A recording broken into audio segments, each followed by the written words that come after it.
She was only 8 years old when she left home wearing a yellow t-shirt, clutching her music folder and humming the tune she planned to play that day. Her mother watched her walk to the same piano lesson she'd gone to every week. But this time, she never came back. And for nearly 2 decades, no one believed her mother's cries for help, until a box was found in an attic. Welcome back to Minority Struggles, where we share emotional stories that were ignored, erased, or buried. If you're new here, thank you for joining this powerful community. Let us know where you're watching from and what time it is for you right now. We love seeing this family grow across time zones. And if any part of this story hits home for you, drop a comment below. We read every single one. Now, let me tell you what really happened to Tamika Foster. Belle Glen Town, Mississippi. June 14th, 1994. The cicadas were loud that afternoon, droning like a warning no one could hear. The sun sat heavy over the neighborhood, casting long gold lines across the sidewalks. Inside the Foster duplex, Tamika Elaine Foster sat cross-legged on the living room floor, humming softly while flipping through her blue plastic music folder. Her little fingers danced across invisible piano keys as she mouthed each note in her head. Don't forget to say thank you to Ms. Whitmore. Even if she's in one of her moods, her mother called from the kitchen, wiping her hands on a towel. Tamika grinned, showing the gap from her missing front tooth. I always do, Mama. She stood, pulled down the hem of her yellow t-shirt, and slipped her sandals on by the door. On her wrist jingled a bracelet made of multicolored plastic beads, the kind children strung together at church events or birthday parties. It spelled out her name, T-M-I-K-A. She loved it more than any of her toys. Her cousin Jamal had made it for her. She told everyone it was lucky. Her mother, Denise Foster, came to the door holding a hairbrush. Come here, baby. Let me smooth the back real quick. She crouched down and tugged the brush through Tamika's tight curls, then kissed the crown of her head. You gonna be okay walking there? Denise asked, even though she asked the same question every week. Tamika nodded hard. It's just 3 blocks, Mama. Denise smiled, then hesitated. She didn't know why, but her chest felt tight. Maybe it was the heat, or the way the wind had suddenly stopped outside, like the day was holding its breath. She started to say something else, but caught herself. Okay, she said finally. Don't stop nowhere. Straight there and back, understand? I know. Tamika opened the screen door and skipped down the steps. She turned at the bottom and waved with her whole arm. Denise waved back, watching her daughter walk until she turned the corner and disappeared behind a row of hedges. The house fell quiet. Denise stood there for a long moment, listening to the silence. Then she went back to the kitchen and finished cooking the beans for dinner. The piano lesson was supposed to last 30 minutes. At the 40-minute mark, Denise started glancing at the clock. At the 1-hour mark, she was pacing the living room, looking out the front window. By the 2nd hour, she was on the porch, calling out her daughter's name like Tamika might suddenly appear from the corner, music folder tucked under her arm, grin wide and apologetic. By hour 3, Denise called the police. They didn't come right away. It was past 9 p.m. by the time 2 white deputies arrived in a Brown County cruiser. They didn't get out at first. They sat in the car, doors shut, windows up, talking to each other while Denise stood on the porch, arms crossed tight, sweat sticking her blouse to her back. Finally, one of them stepped out. He moved slowly, like someone doing a chore he didn't want to finish. You the one that called? He asked. Yes. My daughter's missing. She was supposed to be back hours ago. Her name is Tamika Foster. She's 8 years old. She had on a yellow shirt. She was carrying a blue folder. Whoa. Let's back up, he said, pulling a pad from his back pocket. Where's her daddy? Denise blinked. Excuse me? Her father, he said. Is he here? You live together? No, she said carefully. We're divorced. He's not involved. The deputy didn't write anything down. He just nodded like a conclusion had been confirmed. Well, that makes sense now. No wonder she ran off. Probably went looking for a better life with him. Denise felt her heart lurch. She didn't run off. She was on her piano lesson.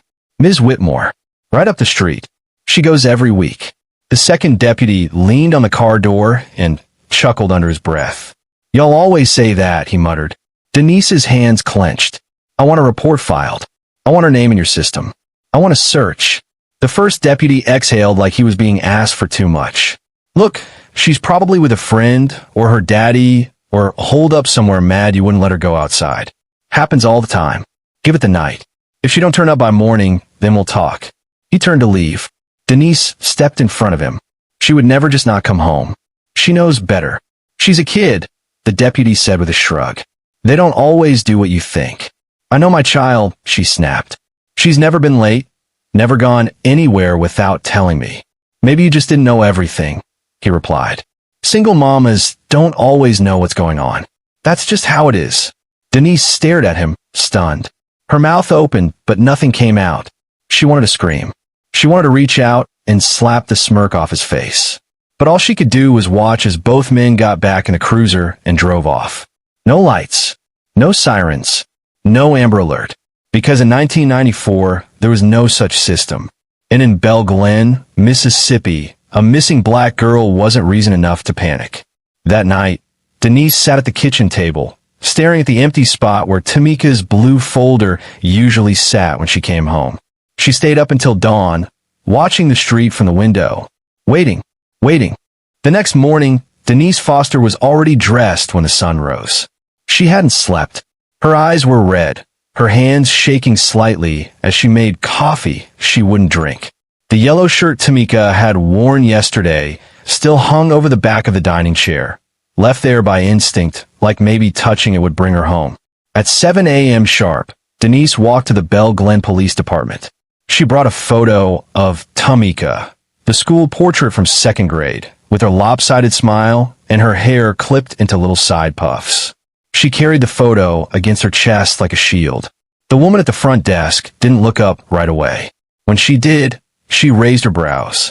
Still no sign? She asked. Her tone was flat. Bored. No, Denise said. I need to speak to the sheriff. I want to know what was done last night. I want to know what's happening now. The receptionist sighed and tapped a button on the phone. A minute later, a door creaked open and Sheriff Melvin Tate emerged. He was a tall, thick man with gray hair and tired eyes that had long forgotten how to care. He didn't smile. Miss Foster, he said, voice like gravel. Let's talk. She followed him into a small office where a file folder sat on the desk, empty except for a blank missing persons form. He motioned for her to sit, then stayed standing. Still haven't heard anything, he said. Denise nodded. Did your deputies knock on Ms. Whitmore's door? She's the last person my daughter was supposed to see. Did you check her street? We didn't want to cause alarm over something that's likely just a runaway. She's 8, Denise said, her voice tightening. She doesn't run away. She was on a piano. That's it. Kids do all kinds of things, Tate said with a shrug. And these days, broken homes, blended families, they get confused. Maybe she wanted to go back to her daddy's house. Denise stiffened. Her father hasn't seen her in over 2 years. Well, he said, kids don't always tell you everything. I'm telling you, she said slowly, my child would not do this. Something happened. And if she were a white child from East Belle Glen, I know you'd already have 10 men and dogs looking for her. Sheriff Tate sat down, finally. His eyes met hers. That's a dangerous accusation, Miss Foster. What's dangerous, Denise snapped, is you sitting here doing nothing. He stared at her for a long time, then finally said, we'll canvass the area this afternoon. Put a few feelers out. Ask around. But I can't assign real resources unless we have proof of foul play. And right now, we don't. Denise stood, gripping Tamika's photo so tightly the corners bent. She was wearing a yellow t-shirt. She had a blue folder and a bracelet on her wrist. Colorful beads. Her name was spelled out. Tamika, I'll write it down, the sheriff said, not reaching for a pen. Denise walked out of the station and stood on the steps outside, blinking against the light. She felt invisible. Not just ignored, but discarded. That afternoon, 2 officers walked up and down the block where Tamika was last seen. They knocked on 2 doors. When no one answered, they left. They never went to Ms. Whitmore's house. Denise did. She walked straight up the walkway, hands shaking as she rang the doorbell. The door opened slowly, and there stood Ms. Norma Jean Whitmore in a long buttoned-up dress, her hair curled into a helmet of gray. Her face was calm, unbothered. Miss Foster, she said. I assume you're looking for your daughter. Denise nodded. Did Tamika make it here yesterday? Ms. Whitmore blinked. No. I waited. But she never showed. She left the house at 3:15. I was at the piano by 3:20. No knock. No footsteps. I just figured maybe she was sick or you forgot. I didn't forget. Ms. Whitmore gave a polite shrug. Then I don't know what to tell you. She never came to my door. Denise studied her face. Her eyes were too still. Her hands didn't move. Can I come inside? She asked. I don't see what good that would do, Ms. Whitmore replied. You think I have her in here? I think I need to look. I think you need to leave, Ms. Whitmore said, and began to close the door. Denise didn't stop her. Back at home, the phones rang twice from reporters. One asked if Tamika had ever run away before. Another wanted to know if there was trouble at home. By evening, neighbors had begun to whisper. Some crossed the street when they saw Denise walking.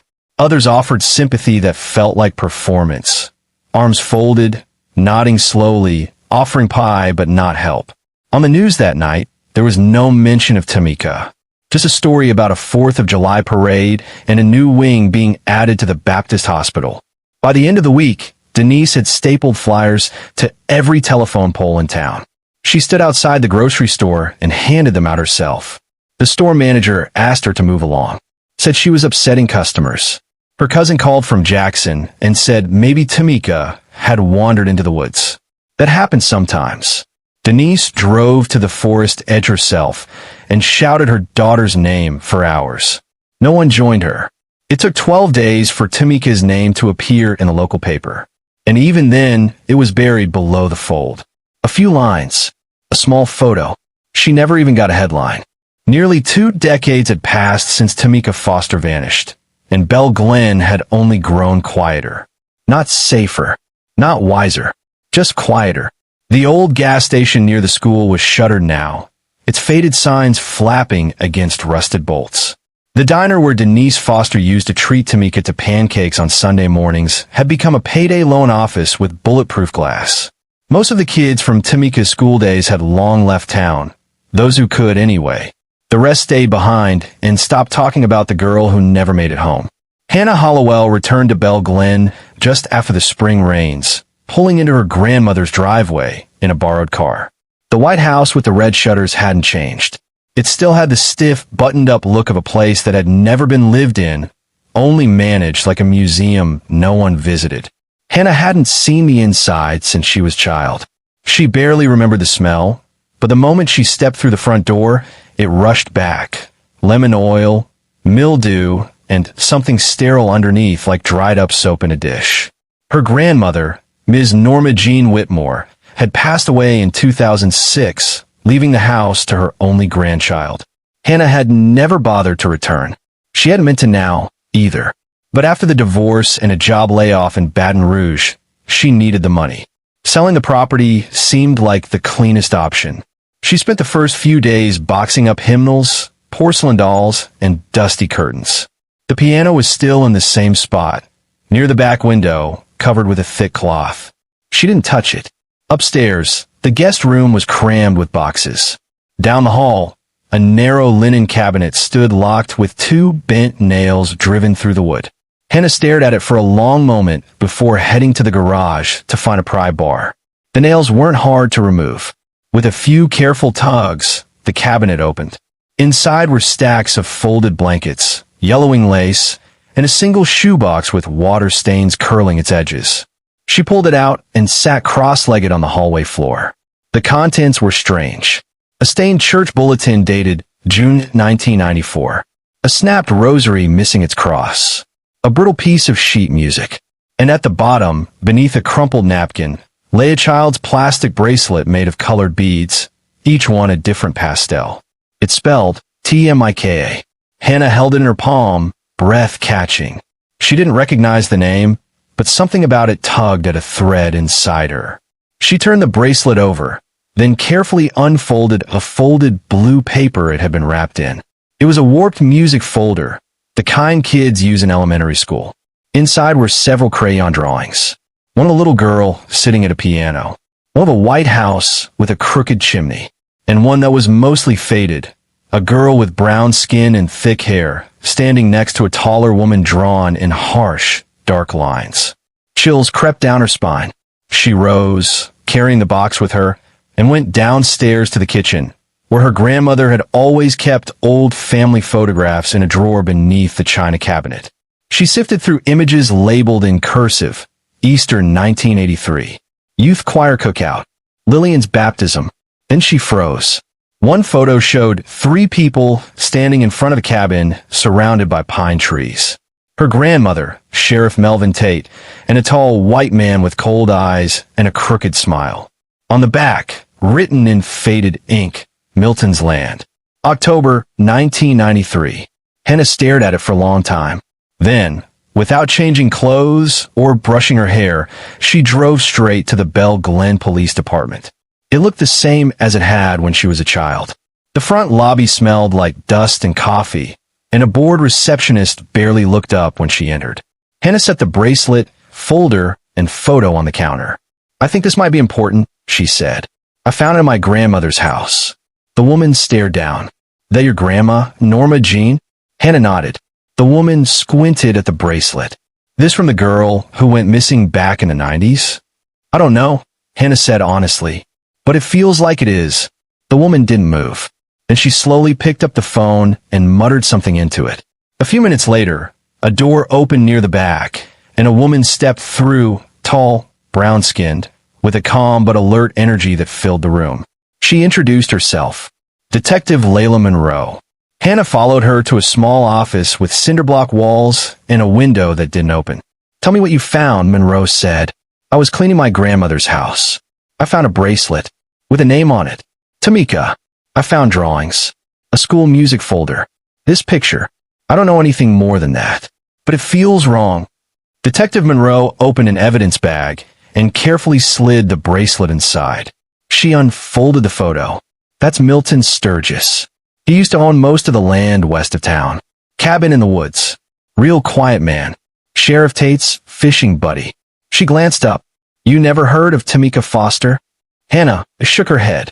"She disappeared in 94. 8 years old. Walking to her piano lesson. Her mother reported her missing that night. The town never believed her." Monroe paused. "They said she ran away. No Amber Alert existed back then. And even if it had, well, she wasn't the kind of girl they lit up sirens for." Silence filled the room. Hannah looked down at her hands. "Do you think my grandmother had something to do with it?" Monroe didn't answer directly. "I think," she said, "that we just reopened a case this town buried on purpose. And I'm not going to let them bury it again." Hannah left the station shaken. She sat in her car with the engine off for 10 minutes. She had come to Bell Glen to clean up a house. But now, she'd unearthed the ghost of a child no one had spoken of in years, and evidence no one ever expected to see again. Detective Layla Monroe stood at the edge of her desk, staring down at the plastic bracelet resting inside the evidence bag. The letters were faded now, but still legible. TMIK. Bright pastel beads, the kind you'd find in a craft bin or a second-grade classroom, strung together with thin elastic that had gone slightly yellow with time. She'd seen photos of it before. Tamika Foster's mother had included a description of the bracelet in her original missing persons report, along with the outfit: yellow t-shirt, blue music folder, black sandals. But the deputies at the time never logged the bracelet as relevant, never searched for it, never questioned who might have seen Tamika wearing it that day. Now, 19 years later, it sat in Monroe's hands. DNA results returned in just under 3 weeks. The bracelet had trace sweat residue inside the beads, degraded but viable. It matched the profile kept on file from Denise Foster. The beads had once been on Tamika's wrist.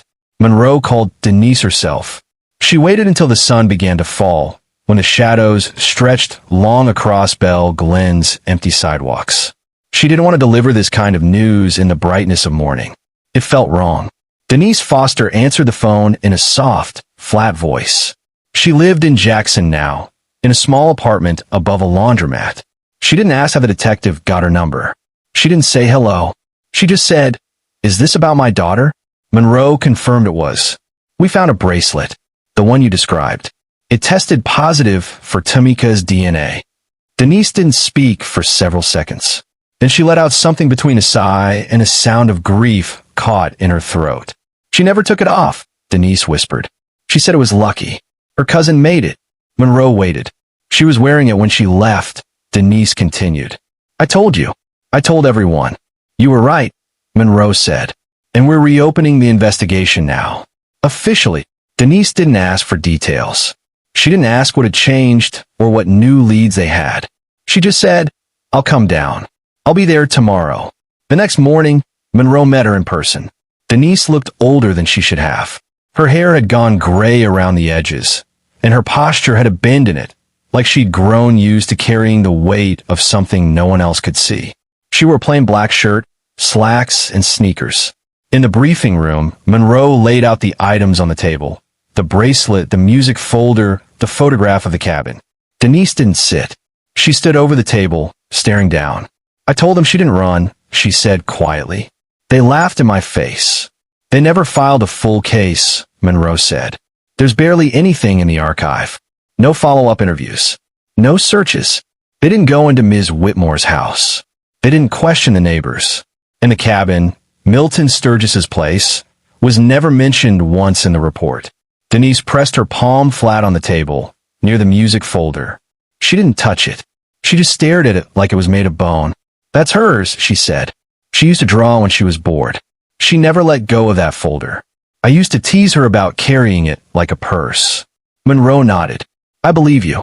And I believe something was covered up. Later that day, Monroe reached out to Jamal Carter, Tamika's cousin. He was a legal investigator in Memphis now, working with a nonprofit group that dealt with cold cases and exoneration appeals. She left him a voicemail explaining the discovery and her intentions to reopen the file. He called back within the hour. I'll come, he said simply. You don't have to convince me. I grew up with her face on every fridge in my family. My mother still lights a candle on her birthday. I never met her, but I knew her. We all did. I want you here, Monroe said. This town isn't going to make it easy. When Jamal arrived the next afternoon, he brought a thick folder of his own. Family notes. Hand-drawn maps. An old cassette recording from a 1997 radio show that mentioned Tamika's disappearance. He wasn't trying to step on anyone's toes. He just knew how these towns worked, how they buried their mistakes in politeness and dust.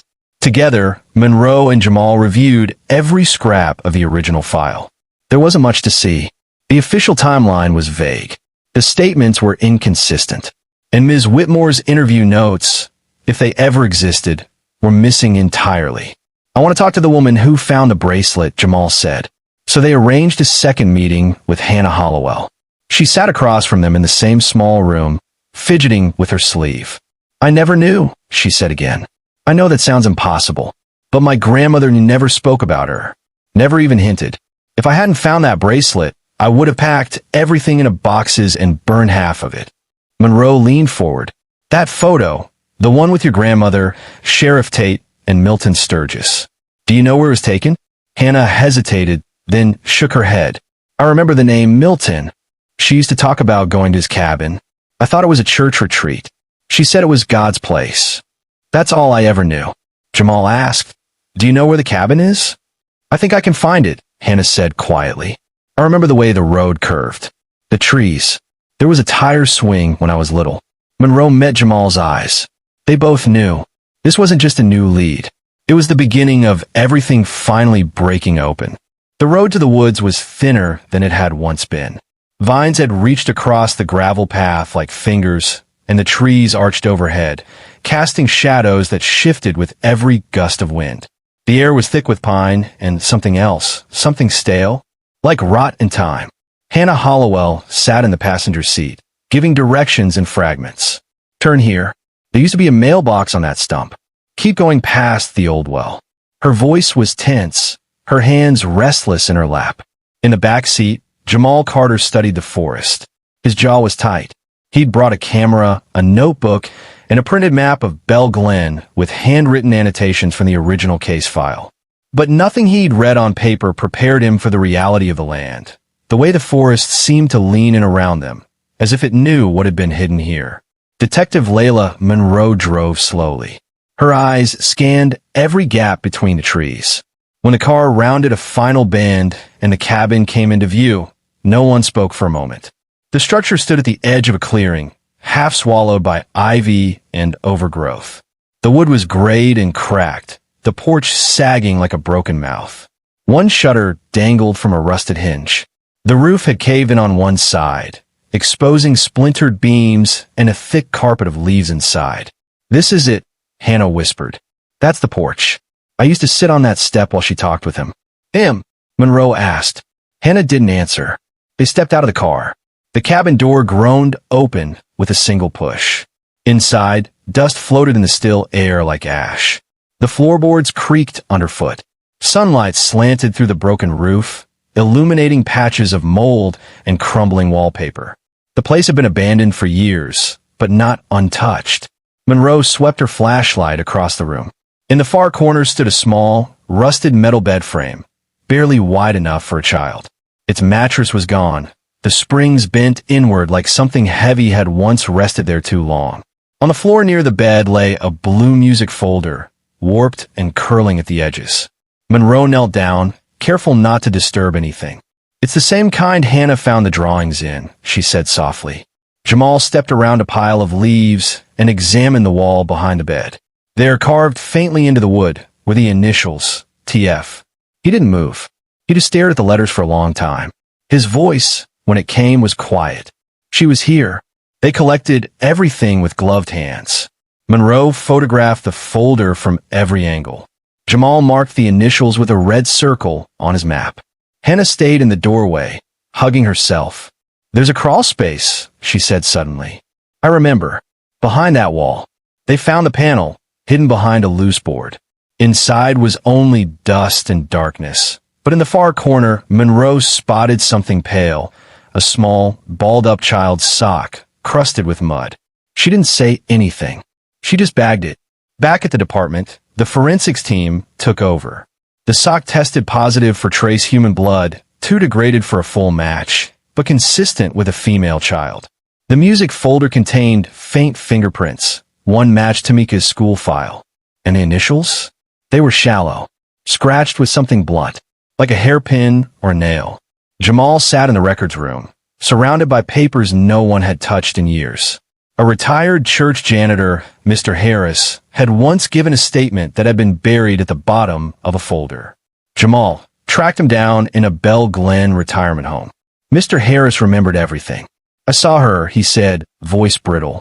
"She was in the front seat of Ms. Whitmore's car, crying, little hands pressed to the window."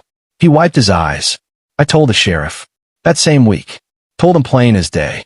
He told me to stop stirring things." Monroe documented it all. She had enough now for a full report. But it wasn't just a matter of evidence. It was a matter of truth. And there was one more person who needed to be confronted. Milton Sturgis, now 78, sat in a care home near Jackson, his memory still sharp but his body frail. Monroe and Jamal met him in a sunlit sitting room where no other residents came. He stared at them through wire-framed glasses, expression unreadable. "You know why we're here?" Monroe said. He didn't respond. She showed him the photograph. The one with him, Sheriff Tate, and Norma Jean Whitmore standing in front of the cabin. This was taken a few months before Tamika Foster disappeared. Still no response. Then Jamal stepped forward. He didn't say a word. He simply unfolded a crayon drawing, found in the music folder. It showed a small brown cabin, a square window, and inside that window, drawn in shaky hands, a man's face. Pale, glasses, beard. Jamal laid the picture on Milton's lap. "She drew you," he said. Milton stared down at it. His hands trembled slightly. "I didn't touch her," he said finally. "That wasn't my sin." "But you knew," Monroe said. He didn't deny it. "She was just a child," Jamal whispered. Milton looked past them, out the window, toward the trees. "I told them it would end badly," he murmured. "But no one listens to old men. No confession, no apology. But enough." Later that evening, Monroe wrote the final words in her report. Tamika Elaine Foster was last seen walking to her piano lesson. She was found 19 years later, piece by piece, in the places no one had bothered to look. The truth had always been there, just buried under silence. Belle Glen didn't hold press conferences. It wasn't that kind of town. News came in whispers, passed across back porches and church pews. So when the truth about Tamika Foster's disappearance finally surfaced, there were no cameras, no breaking headlines. Just tension in the air, like a thunderstorm about to break, but never quite landing. Detective Layla Monroe typed the final report herself. It would be sealed for now, at least until the county prosecutor decided whether or not to press charges. The evidence was compelling but delicate. Most of the key players were dead or dying. The timeline was thin, the paper trail thinner. But still, the story had emerged. Tamika Foster had made it to her piano lesson, and she had never left. Ms. Norma Jean Whitmore, once seen as the pious, respected music teacher of Belle Glen, had taken her inside. Whether by deception or force, no one could say for sure. But what followed, according to the old hymn book journal entry and the pattern of concealed items, was clear. Ms. Whitmore had kept Tamika hidden, possibly for days, maybe longer, before delivering her to a location she described cryptically as Milton's place of refuge. That place was the cabin, and in that cabin, Tamika's belongings had been found. Her blue music folder, her bracelet, a child's sock, her initials scratched faintly into the wall. All of it left to rot, unnoticed, unsearched, unclaimed. When Monroe handed the final evidence summary to Denise Foster, the mother didn't cry. She didn't collapse or scream or demand anything. She just sat there in the detective's office with her hands folded tightly in her lap. She was close the whole time, Denise said softly. Monroe nodded. She was. All I wanted, Denise continued, her voice hoarse, was for someone to believe me. Not even to fix it, just to believe me. I do, Monroe said. Denise took a long breath, then looked up. You've done more in 3 weeks than that whole town did in 19 years. That weekend, Monroe drove Denise and Jamal Carter back out to the cabin. It had already been taped off, but this time, Monroe made sure the police presence was official. She signed the permits herself. She didn't want Tamika's final resting place to be treated like a crime scene anymore. It was more than that. It was a grave and also a beginning. They stood in silence at the threshold. Denise stepped in first. Her shoes crunched on leaves and broken wood, but she didn't look down. She walked straight to the back wall where the TF initials were carved. She brushed her fingers across them, gently. This is where she was, she whispered. This is where my baby called out. She sat down on the floor and rested her hand on the edge of the bed frame. She never made a sound loud enough to reach me, she said. Or maybe she did. Maybe I just didn't know how to hear it. Jamal crouched beside her. He didn't say anything.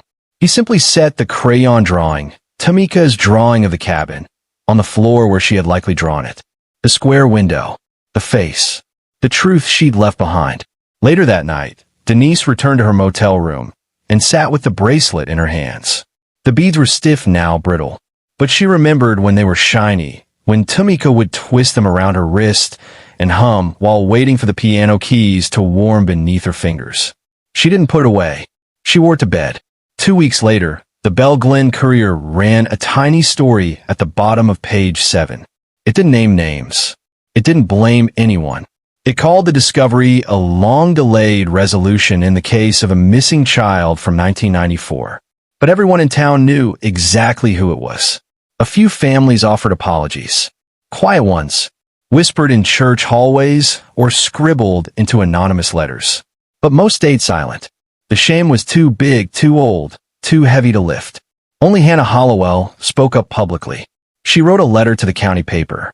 I did not know what my grandmother was part of, but I carried it in my name, in my blood, in my silence. I will never stop trying to make it right. She included a donation to a scholarship fund Jamal had launched in Tamika's name for young black girls in rural towns who wanted to study music, art, or law. Let them become more than stories that get buried, the fund's mission statement read. Let them be heard. On what would have been Tamika's 28th birthday, Denise stood alone at the edge of the woods. She didn't bring flowers. She didn't speak to the trees. She simply left one thing on the cabin's cracked porch step. A copy of Tamika's favorite sheet music, handwritten, wrinkled at the corners. She laid it there gently, like setting something back where it belonged. And then she walked away. Not because she was finished grieving, but because she was finally finished being silenced.